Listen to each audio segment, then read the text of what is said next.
Hey folks, welcome back to our channel. My name is Nigel and this is Offgrid Van Life, where we look at van conversions, Offgrid Power, lithium iron phosphate batteries and everything in between. Basically, we want to help you to convert out a van, find adventure, hit the road and have a great time, and most importantly be able to power whatever electrical appliance you want to from your van.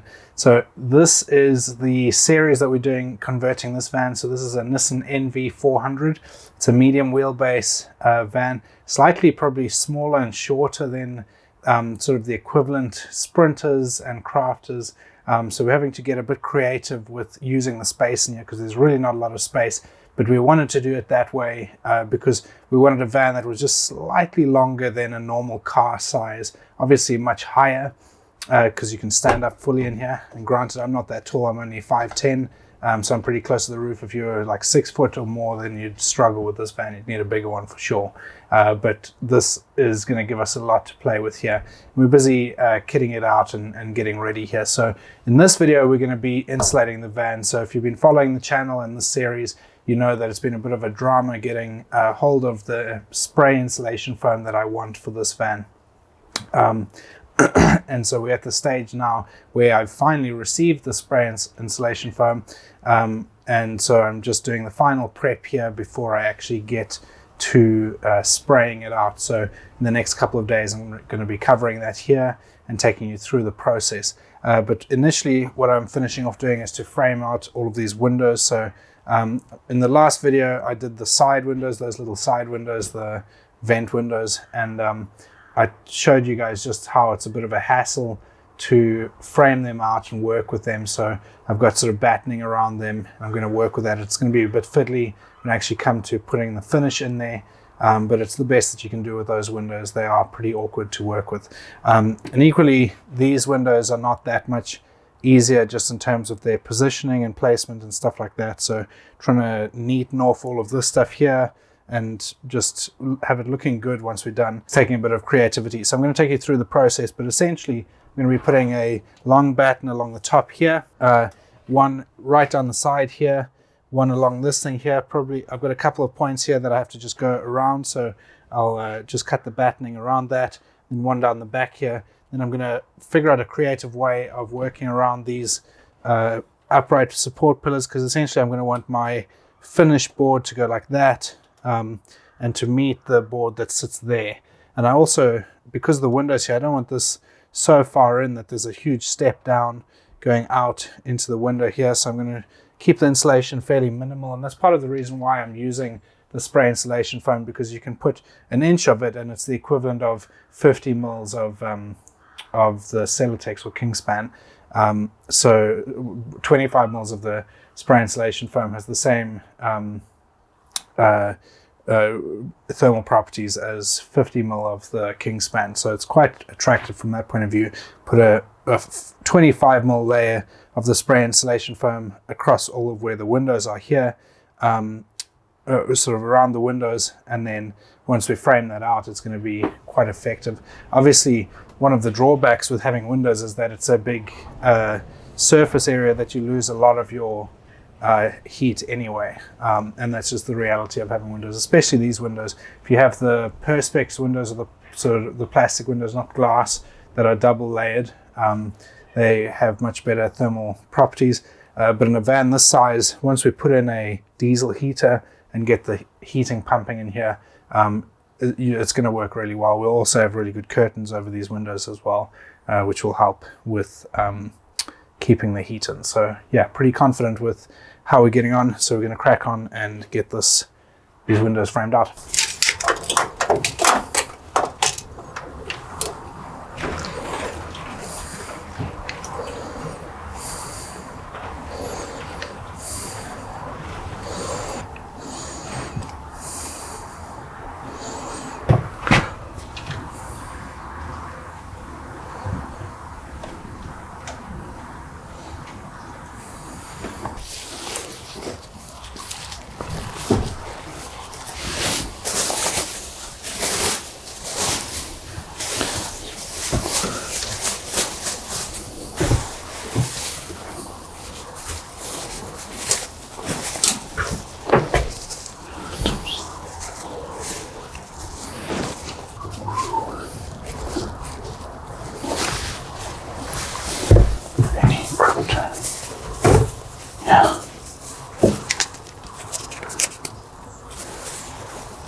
All right, so the van is all taped up. I've got all the windows taped up, and obviously the cab area and all of that stuff all taped up, and we are ready to finish up the spray foam. So obviously we've done some tests and got everything ready, and yeah, pretty happy with how things are looking, and I think we're good to go.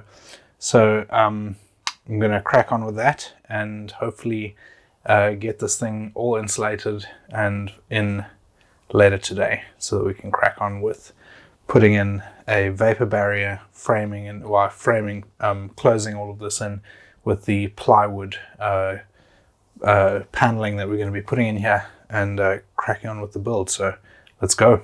One of the things that I forgot to mention is to make sure that you wear the right protective stuff. So I'm going to be wearing a face mask and a full this suit is more just to stop my clothes from getting ruined if I get any foam on it.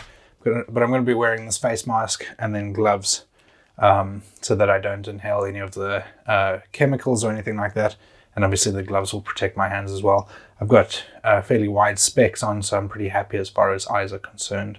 I'll wear some eye protection as well, just to avoid any risk, because you want to make sure that you look after those guys.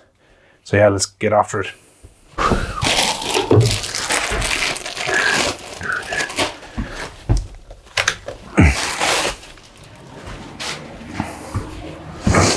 I feel like Walter White.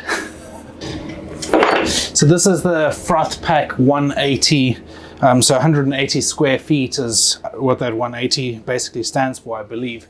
And the idea is that it uses these two canisters, and according to the instructions, the contents of the canisters needs to be around 25 degrees Celsius in order for the chemicals to react correctly. Now, the way that I've achieved that, because obviously we're in the middle of winter here in Northern Ireland, is that I put them inside a box and with a heater, and I've got them up to temperature. So when I took them out of the box, it was like 34 degrees Celsius, so it was plenty warm enough. I've also been running a fan heater inside the van here just to get the ambient temperature up a little bit, although I don't think that was that was really necessary. So they say the ambient temperature should be 16 degrees in order for it to work correctly, and if I use this, we're on 17 degrees there, or 16 and a half. The outside of the canister there, I don't know if you can see that, but it's 26.5. And obviously the actual sides of the van are slightly cooler, so that's reading 15 degrees. So pretty happy with that. Because I haven't been in the van, I'm not that worried about condensation. So obviously that's always the risk when you're heating something that's not insulated, is potentially the potential for condensation on the walls. But I think in this case it'll be fine, because I haven't been in here, and it's also been a dry couple of days over here. So we're going to crack on with this now that these things are at temperature, and we'll see how we get on. Got the old eye protection.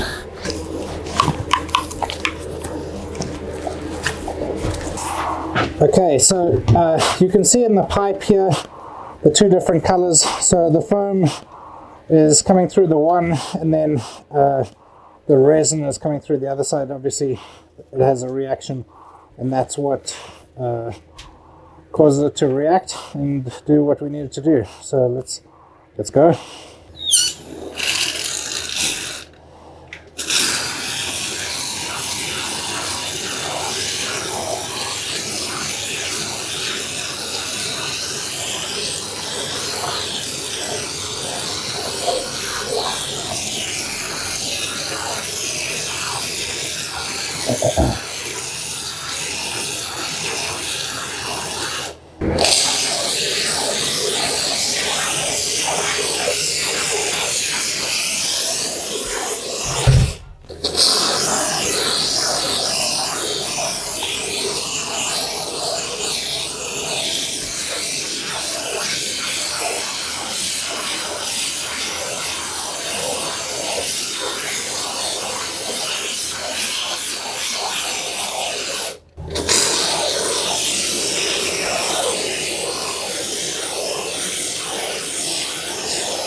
Okay, so this is where I've got to so far, ladies and gents.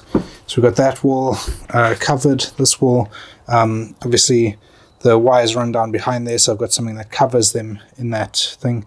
And then we've just gone behind the wires there.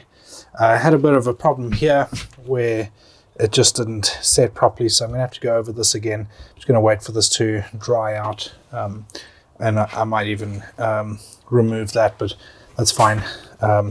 This is what it's meant to look like, so this is set really well over here. Got it right up in there, looking pretty good. And then the ceiling is looking pretty good as well. A couple of gaps here and there that I'll need to go over, but overall pretty happy with how it's turned out. So haven't quite finished, so ran into a bit of a problem which I'll explain shortly, but yeah, need to go back to the company that I bought those from and clarify something, but should be able to get it done next week. Okay, well, I've gone as far as I can today, so I've run into a bit of a problem. So with these kits, the way that they work is that you got the two canisters. So the one has, I believe this is the polyurethane, which is the actual foam, and then this has the sort of setting agent or whatever it is, the resin or whatever the case is. But this is actually run out, and this has still a fair amount in there. If I shake it, it sounds pretty good. So I'm going to have to get in touch with these guys to see what they say, whether they can sell me another of the red canisters, the setting agent, or whether I need to buy another whole kit, because I haven't quite finished here yet. So I still got, didn't quite get the back panel of this ceiling done here. But then obviously I've got these whole two sides left to do here. So still got a fair way to go. So I'm going to have to figure that out. Overall, it's looking okay. It's a couple of gaps, just where I missed a couple of spots. So I'm going to have to go over a few of those again.